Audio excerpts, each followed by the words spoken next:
Bloomberg Audio Studios. Podcasts, radio, news.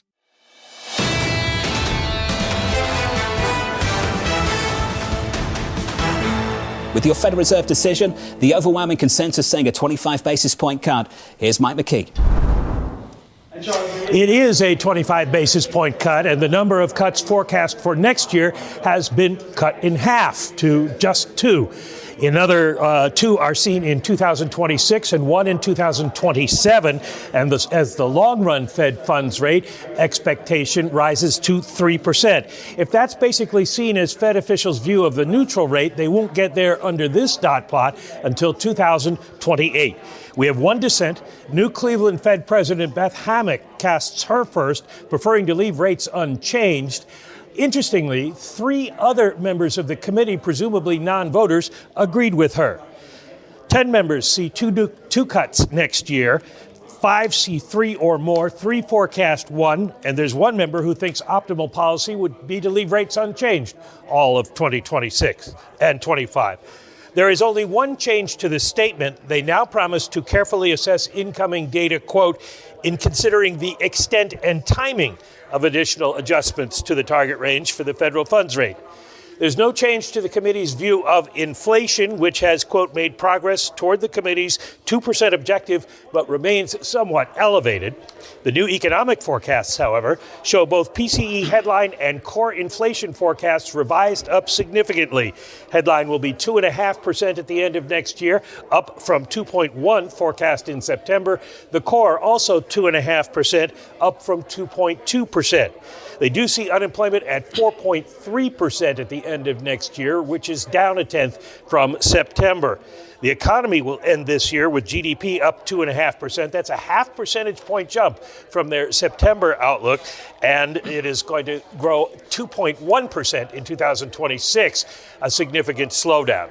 In one technical note, the Fed did lower the offering rate for overnight reverse repurchase agreements by 30 basis points to 4.25%. That's the same as the Fed's target range lower bound. Guys? Mike McKee, thank you, sir. There's so much to unpack here. So let's just go with 2025 and go to the forecasts. So we get a 25 basis point cut.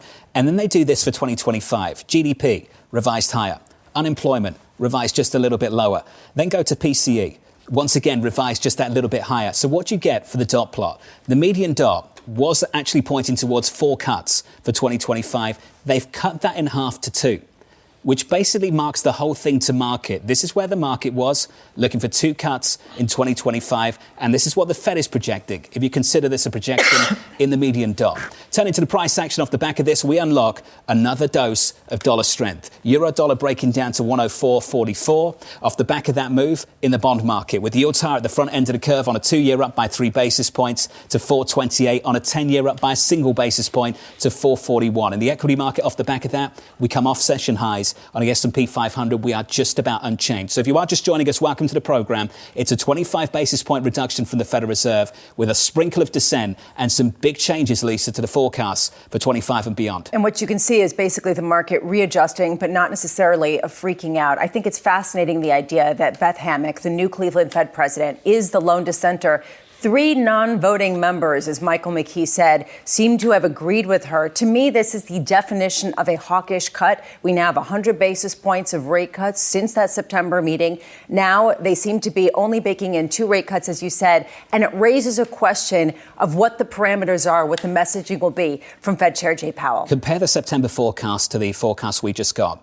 Where they thought Fed funds would be at the end of next year is now where they think Fed funds will be at the end of 2026. They've pushed the whole thing out 12 months. Now, the debate we're going to have, and no doubt the debate they'll have in the news conference with Chairman Powell and the journalists, how much of this is about realized data, the data we've had since the September meeting, and how much of this is about assuming, speculating, guessing what's about to happen with policy? Well, and ultimately, how much can they divorce the two if they're looking for signals from the collective betting agency, the collective wisdom of the crowds of markets? At a certain point, they have been following the market in certain aspects. And in this case, the market is inferring certain things about policies, and the Fed cannot ignore that. But I want to hear from Fed Chair Powell this afternoon in just about 25 minutes' time. What is your scenario analysis? How do you take into stride the prospect of both tariffs as well as potential changes to immigration. To me, the character of the dissent's interesting. I don't have time to study it, but the uniqueness of, she's quantitative economics out of Stanford. She certainly knows her way around the block, but that's something. Your first meeting and you dissent. I mean, what would Alan Greenspan say to that? That's like Lawrence Meyer 101. But the answer here is the markets are moving. I'm looking at yen out to a 154 level. Damien would look at it 8 different ways. But the answer is this is not a snooze fest, and there's a lot going on here in a more than expected hawkish cut. This is what they call a hawkish cut. I could not agree more. And that's judged by what's happening at the front end of the curve. Even as they reduce interest rates by 25 basis points, the 2 years higher by 7 basis points. We're back through 430. Bob Michael at JP Morgan's had some time to go over the statement, to go over the projections and the market reaction. What do you make of this one? Well, I think they have an incredible sense of self-awareness that the economy looks great. The fourth quarter is going to come in around 4%. You've got unemployment at 4.2%. They'll take the side of it that says that's a pretty good level to be at. Inflation's a little bit above their target. What's the rush to keep cutting rates? Let's just back up a little bit. I think also they do have to listen to what's being talked about at Mar-a-Lago. And there is a lot being talked about. Not any of it is going to be disinflationary or a headwind to growth. And they have to begin to model that in. I actually think they did the right thing. I'm pleasantly surprised they went to 2 cuts next year instead of 3. We'll see what happens. I mean, do they model in, does the Trump administration model in his behavior, his statements on strong dollar that we saw, I don't know, 8 years ago, whatever the math is? Or is there going to be a different discussion about the efficacy of a strong dollar for President Trump? He's going to demand a weak dollar. We got to have exports up, or is there new behavior? I think that's something we're just going to have to wait and see. I think there's still a view that the exceptionalism of the dollar is another one of these things that's potentially overinvested in. And suddenly, if you see policies coming out of the administration on tariffs that aren't as severe as expected, then you're going to see a lot of the foreign economies, a lot of the currencies and bond markets start to appreciate a bit. Do you think that it was a mistake, and essentially this is the Fed walking back what Fed Chair Powell said about we will not welcome any further weakening in the labor market? I think there's some of that, and I think they looked at the totality of the data. I started by saying when they look at everything, it's the perfect soft landing. They're looking for a resting spot. They don't think it's 3 or 4 rate cuts away. They think it's somewhere around 2 more rate cuts away. Do you think that it's good that there's more dissent now at a time when there is so much dissent and disagreement just about understanding where we are currently? I love it. I think it's ideal. You heard the conversation with Ellen. She's sitting there looking at things are about as perfect as you can get them. I try to point out housing, and she smacks it away. And I think that's what you're getting at the Fed, which is, you know what? Inflation's a little higher than we want. Growth is a little bit firmer than we thought. The labor market looks pretty healthy. And by the way, has anyone talked about holiday sales? The consumers looked pretty good. What are we doing cutting rates further? I look at this, John, and of all the things moving across the Bloomberg launchpad, Canadian dollar is extraordinary. We're not near a 144, but it's a jump condition, unlike others which are just pushing up as well. They've got their own Trudeau-shaped problems, Tom, and Europe's got their own problems too. Euro dollar right now breaking down to 104.20, just about holding on now to a 104 handle. There's one question I've got for you, Bob. It's a forecast we haven't talked about. The longer run dot, it is inched up by like that much, from 2.9 to 3. Is there not a bigger realization going on at the committee that needs to come up a whole lot more? Why is this taking so long to draw that conclusion? Yeah, I think the realization is setting in, and I think having a dissenter on board is going to help drive that conversation. But if you step back and think where 3% is relative to a few years ago, that does seem pretty high. We had negative real Fed funds rates for a long period of time. The very first dot back in 2012 was 4.25%. Now we're right about that 4.25%. Why not just sit there and say, we can get to around 2% inflation. Yep. About 1% of a real Fed funds rate is about the right level of pressure. I still think it's going higher. The chairman talked about a recalibration. We've had 3 meetings, 100 basis points of cuts across 3 meetings. Was that the recalibration? Have we had it now? I think that's some of it. I think you think that's only part of it? Yeah, I think that's only part of it. It just takes a weak labor print over the next month or so. It takes a surprise to the downside in core PCE. One of those things to remind the Fed that this level of rates with a 4 handle in this economy that's come from 0 interest rates is still somewhat restrictive, and there's more work to do. If you are just joining us, welcome to the program. 10 minutes ago, a 25 basis point reduction from the Federal Reserve. A sprinkle of dissent, but that's not where the headlines are. The headlines are in the summary of economic projections, released alongside the statement from the Federal Reserve, where they increased their forecast for GDP for 25. They took down their unemployment rate forecast. They pushed up their forecast for PCE, and they did this with interest rates, projecting rates would drop only to 390, when previously they were looking for 340. So the Federal Reserve essentially, for the median dot, has gone from projecting 4 cuts in 2025 to just 2. Off the back of that, in the bond market, yields are higher, the dollar's stronger, and equities are rolling over. On the S&P 500, we are down by 0.6%. To weigh in on this, Diane Swag of KPMG joins us now. Diane, you've had some time to pore over all of this. Let's start with those projections. Was that in line with what you were looking for? Actually, it is, and I'm glad to see it. I thought that the Fed was going to, if they were going to do a quarter point, which was already priced into the market, that they had to scale back dramatically, at least by half, their forecast for rate cuts next year, which is what they did. And the disagreement within the committee is exactly what you would expect. There's a lot of debate right now about how close are we actually to neutral. And in fact, the new Cleveland Fed president was one of the ones that said we may be closer than you think. So it's not so surprising that she cast a dissent, even though it's her first meeting. It's also her last meeting to vote before we see Austin Goolsbee roll back onto the committee in January as a voting member. I think it's not surprising at all that there were 3 participants at the meeting that also agreed that they don't want so many rate cuts next year. The economy, they can do it without front-running any policies. Right now, the economy has come in much stronger than they expected. There's been upward revisions to both employment and inflation's come in hotter, and the consumer is atlas to the U.S. economy and the world at this point in time, and that's important. I think it's also going to be really important to see in the discussion and in the minutes to this how much they talked about that consumer sentiment number that showed people buying ahead of price hikes and that hoarding activity, which suggests that perhaps inflation expectations are not as well anchored as they thought and have become a bit more moored in the post-pandemic economy. Diane, your Illinois is the 5th largest state economy. It would be the 18th largest economy if it was a country in the world. And yet we perceive Illinois not flat on its back, but a much more diversified, struggling state. What do you see out there about the 2 Americas that you would tell Chairman Powell?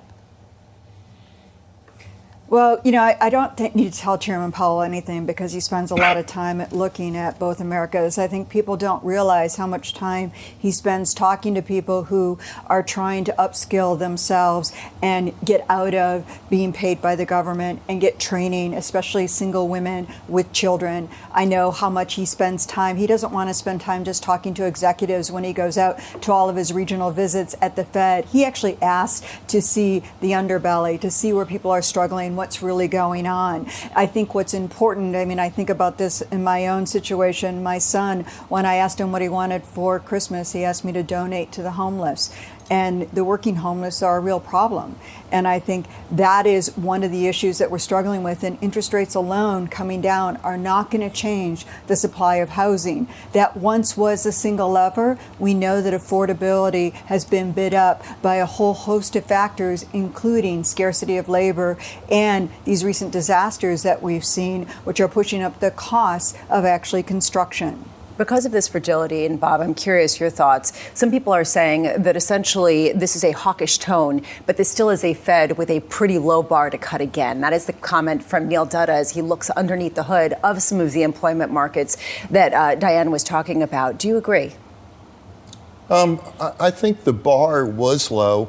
It got a lot higher because they're telling us they're rethinking how many cuts they have to do. And certainly by the time they meet again at the end of January, they're going to hear a lot more from the administration.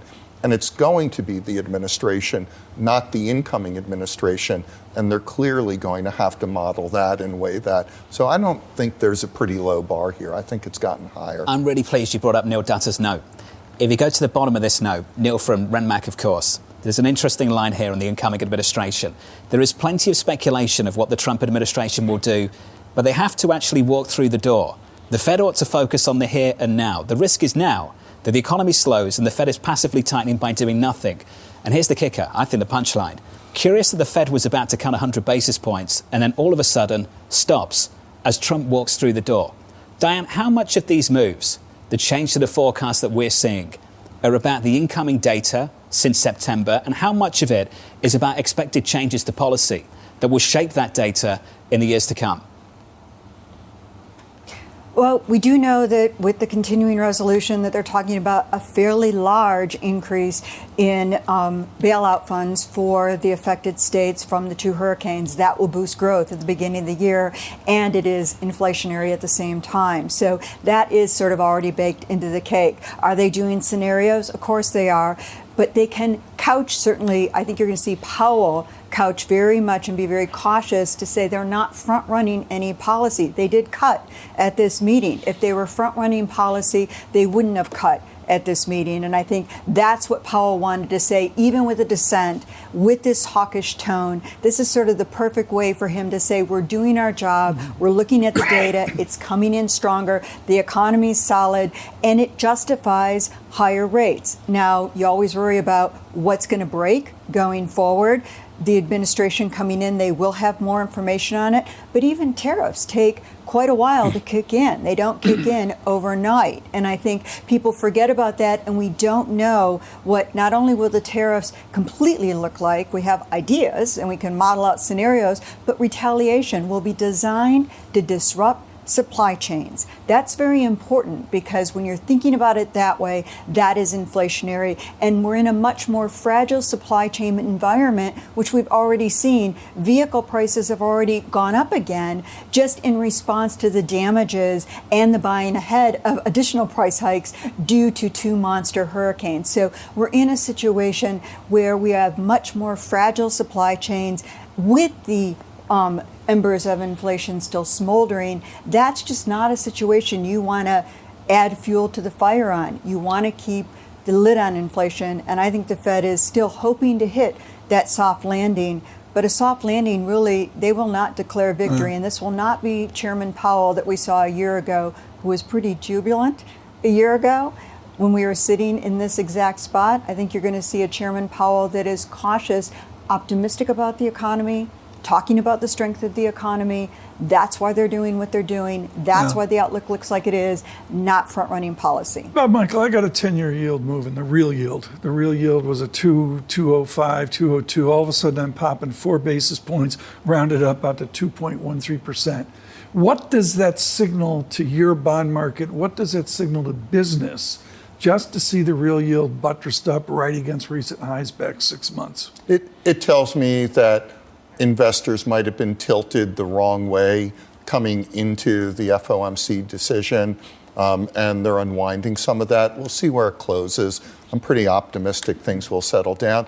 I think Diane said it correctly, that this is still a Fed that cut rates in front of incoming policies. So they must see something in the improvement in inflation that they like, and they must see something in the labor market that they want to make sure doesn't metastasize. We'll find out more in about 11 minutes' time when this news conference starts. A special thanks to Diane Swonk of KPMG. I want to draw your attention to what's developing in the FX market and elsewhere. So we'll start in the bond market. Just a flavour of that. Yields up on the front end by 7 basis points. The 2-year back through 430. If you take that move, just push it through foreign exchange. What do you expect?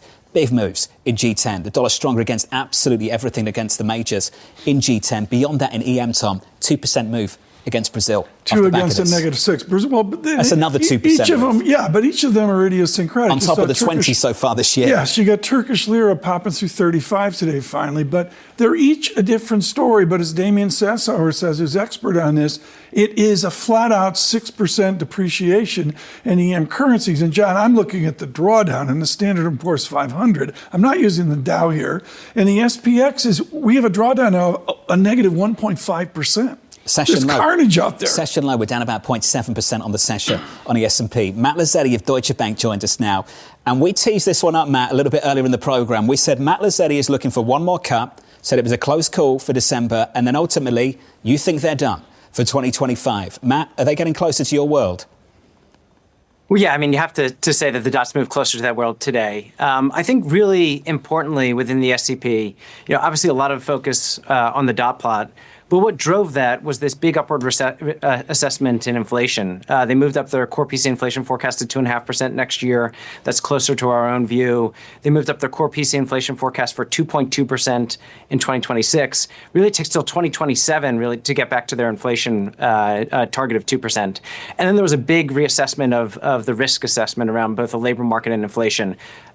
Risks to the upside of inflation, everybody kind of anticipates a move back in that direction, and they're much more balanced risks to the labor market. So it's a kind of an SCP from a forecast perspective and from a risk assessment perspective that looks a lot more like it did in June than September. Matt, how much do you think this really is stemming from the data that we've gotten of late versus just a promised change in policies next year? In other words, is this, as Neil Dutta says, that they cut by 100 basis points and then Trump walked in the door?